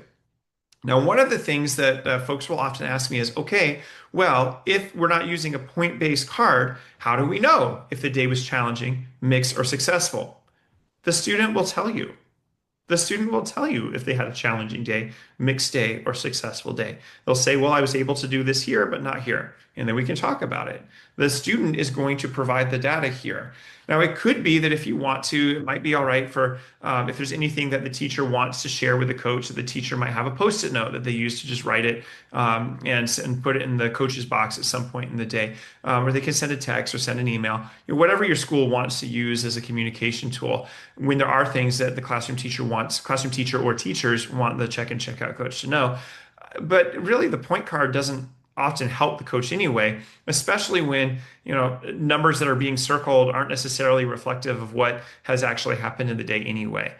The other thing that I would just offer is even if a student is lying through their teeth, even if they are saying they had the best day ever and no issues happened and every aspect of their plan was successful in every way, they're still getting feedback on what we would like to see them do, even if we're using the successful day script when it wasn't really a successful day.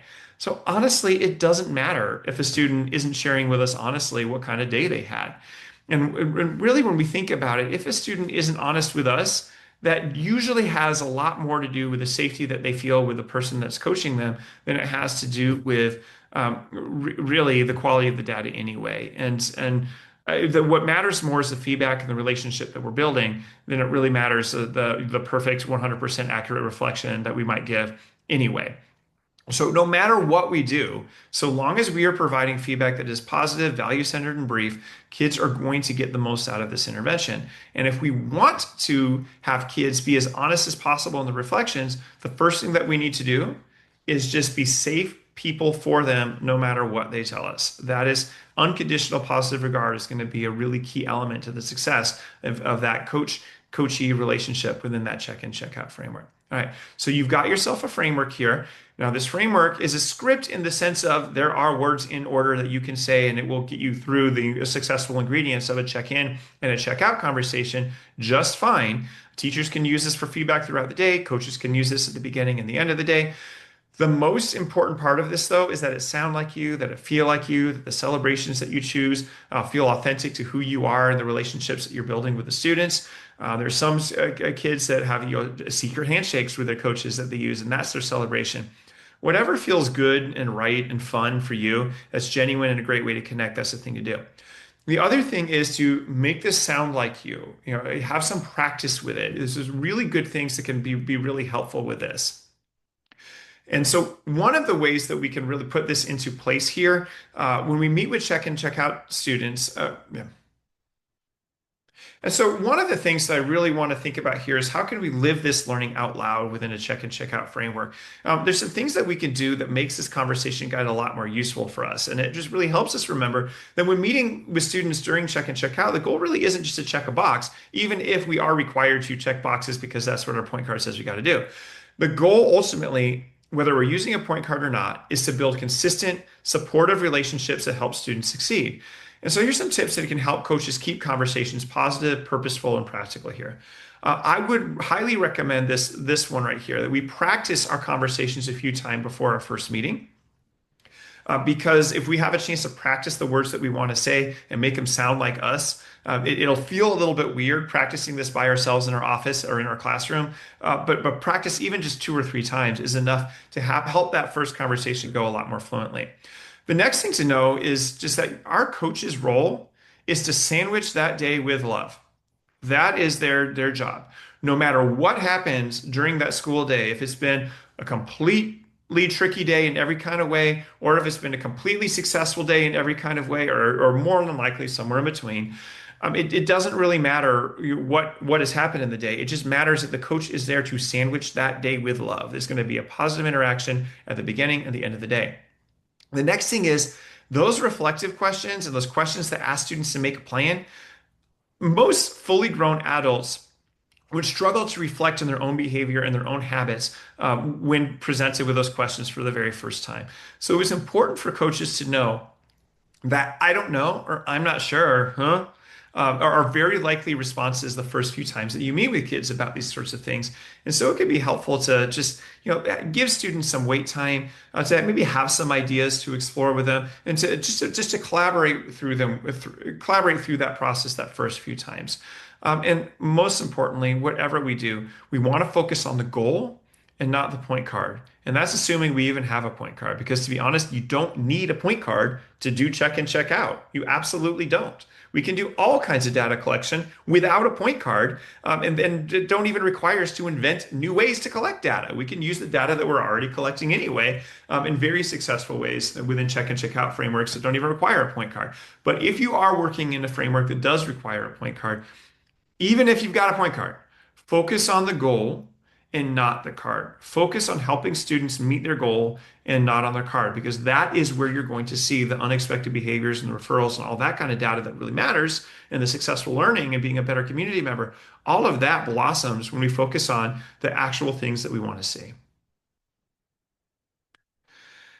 So here's the next section. This next section is called How to Make Check and Check Out Work in Real Life. One of the things that is absolutely clear here is that we have some very common check and check out issues that always come up when it comes to implementing check and check out. The first one is we've got a daily point.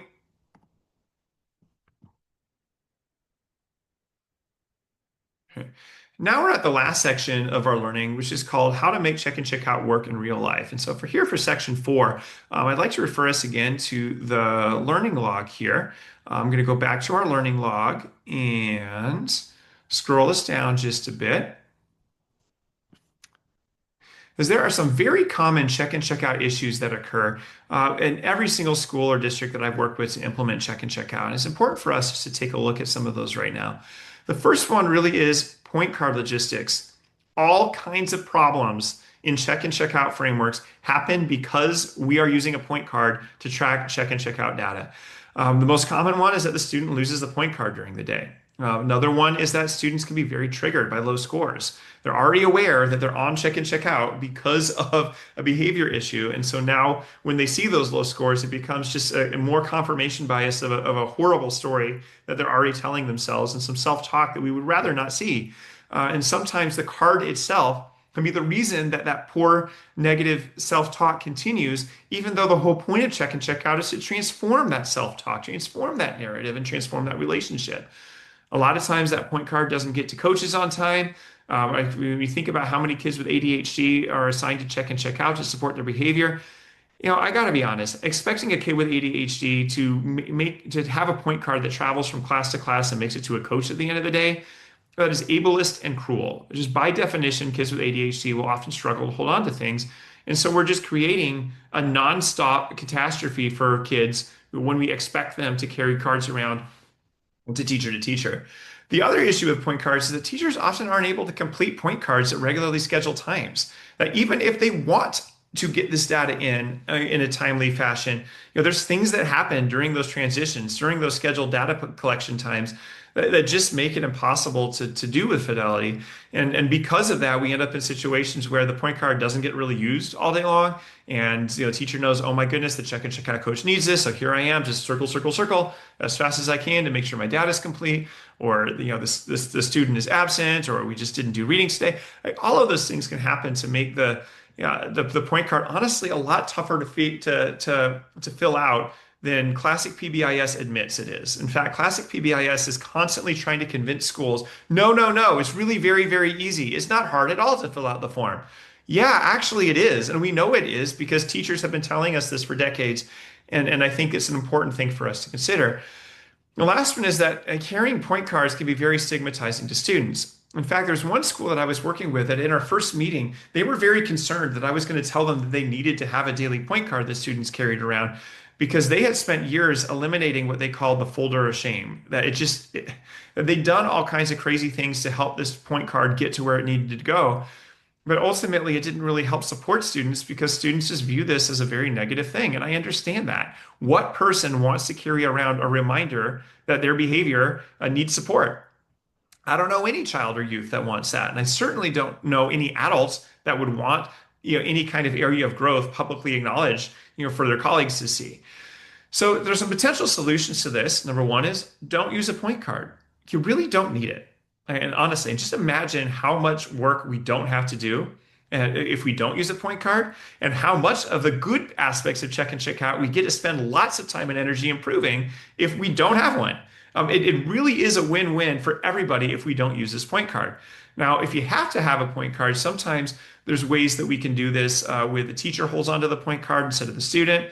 Some schools have used digital point cards using just Google Forms or Forms in Teams or just spreadsheets that get shared. There's ways to do that. I've seen schools track existing outcomes using their current school-wide behavior data system. So whether it's Synergy or Power School or Tyler or something like that, some schools have used PBIS apps. You can track outcomes using that, and you don't really need to use the point card aspect of it. There doesn't need to be a physical copy. So like all of those can be options. But clearly, at this point, you know where my preference would be. My preference would be that you just don't use one, honestly. Now, there are some teacher logistics that are involved in check and check out. The most common one is just that there's no time to complete daily point cards. And I'm telling you, I'm never going to be the PD facilitator that says, no, really, you do have time. Because that is just exceptionally disrespectful for me to assume that, because I do not live teachers' lives inside and out. Although, having been a classroom teacher for a very long time, I've never known any point in my career where teachers or colleagues of mine or classroom teachers anywhere, I don't know any educator ever that is just wondering what to do with all their extra time. I just don't know that. So when teachers tell me that they don't have time to complete these daily point cards, it is rarely because they don't want to check in with students and provide feedback that helps them be their best. It's that the point card part of it can be really challenging to do. So one great solution to that is don't use a point card. When there's no point card, there's nothing to fill out. All we need to do is have that brief conversation and just use that guide to guide you in how to do that. The second one is if you're in a system that requires a point card or you still really would like to use one, we could adopt a do your best expectation where, if we get 5 out of 6 periods done, that's fantastic. That we have at least have that data figured out. Or if we can get data for 3 out of 5 days, wouldn't it be nice to have 5? It would be fantastic if we could have 5, but 3 is better than 0, isn't it? And so we can adopt a do your best expectation, which lets us know that, our classroom teachers know that we're willing to meet them where they're at. And then as we kind of get in the habit and routine of figuring how to fill these things out, sometimes, I don't have time to do it can turn into, okay, I can figure it out now that I'm getting a bit better at how to do this. Now, of course, the most important thing is really to focus on the data and not the card. And this isn't my favorite, but if you have to use a point card, this can work. Sometimes, it's that, okay, so I have the point card, I have to use it, but if we could just focus on getting the data in, it's all right if you don't necessarily complete it at certain times. And I have to be honest, I don't really like that because that makes the data quite a bit less meaningful, but it might make it a bit easier to handle logistics of getting a complete point card at the end of the day. Now, here's this next one that is also another part of teacher logistics, especially in situations where we've got a student who has different teachers throughout the day. But even in like an elementary setting where students often have the same teacher throughout the day, interpretations of scores can vary widely across teachers, where the 0, 1, or 2, or the smiley face, halfway smile, frowny face, or I don't know, whatever you're using as your point card, the interpretation of what those things mean can vary widely from teacher to teacher. Well, I mean, in one sense, that might not matter if we're only focusing on the teacher's relationship with that individual youth. But if we're thinking about how successful the program is overall across the school, if those interpretations of scores are varying widely, that data just isn't very meaningful, which is just another reason why If you don't need a point card to have a successful check-in, check-out framework, we don't really need to use it. And so consider not using a point card as a great way to solve this problem of how to interpret varying scores. When the only score we really need to care about is the student mastering their goal? And that doesn't even need to be a scored thing. It just needs to be a yes or no thing. Am I seeing it? And is it happening more often than not? But if we are going to continue with a point-based goal, we can also consider layering on a behavior-based goal instead of a point-based goal on top of it. So that adds some clarity here in terms of what it is that we're looking for.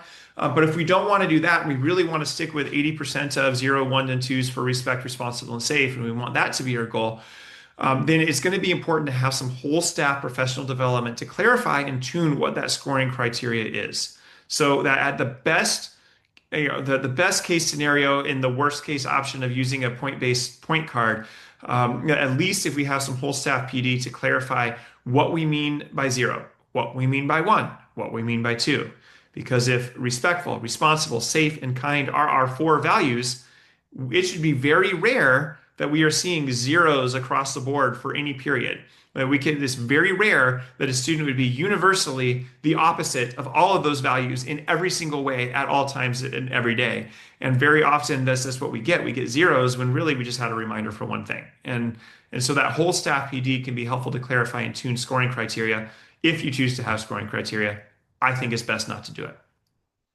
But then whether you've got point cards or any kind of check-in, check-out, there's some student logistics of, what do we do when a student arrives late? Now, not using a point card does make it easier because then we just have to focus on the conversation. I don't have to, make sure the kid has his card or anything like that. But the other thing that we can do is if we've got, ideally, we want the student arriving on time and ready to learn. However, if we know that there's all kinds of reasons external to that student why that's going to be tricky to do, having some flexible check-in and check-out times can also be really helpful. And then assigning a check-in, check-out coach who works close to where that student will arrive or close to where that class is can also support just the geography of making that check-in happen. So, ideally, right, it would happen, the check-in would happen in the morning as soon as that student starts the day. But it can also start whenever that student starts the day, and that could be a helpful thing to do. Now, there are some schools where it's not possible to meet twice a day. There's a bus or a sports schedule, or there's no staff available either in the morning or the PM because you're required to be at supervision areas or something like that. Some things that can help are some schools have adopted a way of doing check-in, check-out where they do the check-in and the check-out conversation at the same time. So it's actually more of a check-out, check-in because they check out the previous day and then they check in for the day to come. And so that happens whether it happens at lunch, whether it happens during a homeroom or advisory period, or whether it just happens whenever the coach knows they have access to the kids. Because a lot of times, especially at middle and high schools, it can be really tricky to have access to students at the beginning and the end of the day, outside of certain non-content areas that might be easier to do. So it might be easier to pull them from an elective or some other dedicated spot once a day rather than trying to find twice a day to do that. The next part sometimes comes from coach logistics, where the student can't or won't find their coach. Sometimes it's one of those things where I'm embarrassed to say I once worked at a school where we were trying to have like the little kids try to find their coach at the beginning of the day, and we realized this is just silly. We're going to have the coach go to the kindergarten classroom and just do the check-in, check-out there. That's so much more efficient and better for the kids. For coaches to go where the students are going to be. Sometimes students won't find their coach, and it doesn't often happen because they genuinely don't want to do check-in, check-out. Sometimes just the coach isn't necessarily the best match. And so sometimes matching with another coach, either just because of geography or because of personality fit or just whatever the reason might be, it might just be easier for somebody else to do that check-in, check-out. A lot of times coaches will tell you that they're just unsure of what to discuss. Hey, I'm perfectly happy to meet with this kid or this youth, but I don't know really, okay, check in, but check in about what? The first thing to do is to really make sure that student goal is clear. And some schools have it that the coaches develop that goal with the student. Some schools have it that the check-in, check-out coordinator develops that goal with the student and the teacher and family and communicates that goal to the coach. However your school chooses to design that goal setting process, it helps a lot if that goal can be really clear. What is the anchor? What's the behavior? How are we going to celebrate? So that way I know exactly what I'm supposed to check in and check out with that student about. Like, did you do the thing that we have named as the goal for you? The next thing is to make sure the coaches are trained in using the conversation guide. It's great to just provide the guide. Even simply handing coaches the guide on its own is 1,000% more supportive than handing them nothing and saying, go check in with youth. However, we can do 1,000,000% better by having a scheduled sit down time where we're going to sit down, go over the check in, check out guide. We're going to provide coaches with some training in it. We're going to come back to it. Maybe we're going to meet once a week for 3 weeks, and then we don't need to meet again until maybe a couple months just to tune it up a little bit. But that intentional, purposeful time to train coaches, whether it's one-on-one or in a small group, is powerful in helping them implement that check in, check out guide. And the next thing is to model those check in, check out conversations. Because a lot of times, especially at first, coaches think that these check in, check out conversations are supposed to be really hard, really long, really detailed, but it doesn't actually need to be. And the more that we model that, the more that coaches can and develop their own inside out models that sound and feel like them and authentic to who they are as educators. This next part is one that is the hardest sometimes to contend with, but requires us as if you're in a role where you're in charge of check in, check out somehow, or if you're maybe just a person who is a big fan of check in, check out, and you're trying to work with your colleagues to help develop some shared language around it. These philosophical logistics can be very, very tricky, especially if you're in a situation where you'd like to move away from a daily point card, or if you want to establish a check and check out framework for the first time that never includes one in the first place. A lot of times, staff will say, I want students to carry this card around because it's their responsibility. Now, here's the thing. Now, responsibility could potentially be a goal that we want to help students be more successful at. But the question is, do we want to teach them to be responsible by carrying a piece of paper around? Is paper carrying the big way that we want students to be responsible? Or is it probably more likely to be a classroom-based flavor of responsibility that's going to matter more? Things like turning in our work, things like getting started with our work right away, things like being able to be trusted to continue to work even if the teacher moves from one place in the classroom to somewhere else. Like, those are all the kinds of classroom-based responsibilities that matter, that actually matter in terms of student success. Carrying the paper around, let's say we got a student really successful at carrying paper around, but we weren't really teaching responsibility skills like turn your homework in. I don't know that we would really be doing students the favors that we think they are. And so some ways that we can get around that particular or help address that philosophical issue is, number one, don't use a point card in the first place. We don't even need to have this conversation about whether it's their responsibility if it never was their responsibility in the first place. Now, to be honest, this one is a little bit too professionally sassy, I think, to add to our learning log here. Why should a child be in charge of our data collection in the first place? Since when would we assign a child an adult's job in terms of collecting data for a behavior intervention? It never should be a kid's job to collect our data for us. And so this kind of is their responsibility to carry this card never made a lot of sense to me. But the other thing that we can do is we can also help teachers by making sure that the student's goal is clear. I can confirm with the teacher, okay, would you prefer that we focus on card carrying training and that be the goal of check and check out? And if that does seem to be, however, less important than, for example, keeping hands and feet to self, maybe we can focus on the goal and not on the card.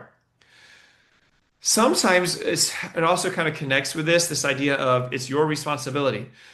Staff won't prompt students to meet their check-in or check-out coach because it's your responsibility to meet your coach. Well, yeah, it is, but we are on our way to developing skills that we don't have yet. And especially as grown adults, we know it's our responsibility to do all kinds of things that we might be differently motivated to do at different parts of our day for all kinds of reasons.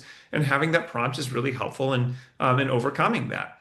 But one of the things that can be really helpful, and not even just from a philosophical point of view, but just from a logistical point of view, it can really help if the check and check out coach meets students wherever the students are going to be. So in an elementary school, if third grade happens to be in a particular area of the school, whoever is being the check and check out coach for third grade can go meet them there. That tends to be easiest, particularly for our younger learners. having them go find somebody else can be really tricky. Sometimes high schools and middle schoolers will have the check and check out coaches just standing wherever kids are going to stand in the first place. And then the kid sees the coach, and the coach and the kid goes, finds a private space to have their check-in conversation. Um, and then for neurodiverse students, it also is, I think, really important to consider whether working memory tasks like remembering to check in and check out with my coach should be the primary focus of check in, check out in the first place. Because working memory can be a struggle for lots of neurodiverse kids, especially for kids with ADHD. Like this is one of the key features of having ADHD that's important to consider. And especially as it is the fact that a lot of kids with ADHD participate in behavior interventions like check in, check out, we shouldn't be designing them so that their neurodivergence is the issue here. We need to be designing our behavior support so that the goal is the focus of the issue here too. And so if working memory task really isn't the primary goal of check in, check out here, we can focus on the goal and provide some reasonable accommodations to helping them check in and check out.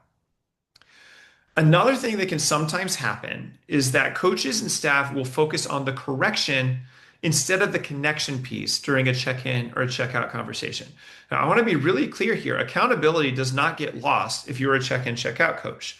However, it's really important that we separate our roles here. If I'm a check-in, check-out coach for a student, I'm not going to be the consequence person for that student too. Because by the time they've gotten to me, the consequences already happened, and I don't need to be the 87th version of that consequence in a day. And so what can help is we provide training on that check in, check out conversation guide, because we can show folks where, don't worry, accountability is still there. We're not forgetting that stuff happened that's not okay. We are going to hold students accountable for behaviors that we want to see, and also notice the behaviors that we don't. But we're also going to ensure that there is a correct time and place for conversations about corrections and clarify who's responsible for having those conversations. And here's a hint right now. If your check in, check out coaches are responsible for assigning consequences, your behavior intervention framework is never going to work. It's just not going to work. Coaches need to be coaches. Consequence people, like admin and teachers need to be able to stick to that role. So one of the things that I really like about this learning log is there's some very common just logistical problems that happen with check in, check out. But a lot of times these logistical problems are very unique to the specific site that you're in. And so if there's some stuff in there that's like kind of like stuff that you're experiencing at your school, but isn't exactly like it because your schedule is different or your staffing is different or just for whatever reason it's different, so just share that via email or via text. And I'm happy to help you workshop some of those problems too, to come up with ways to live this learning out loud.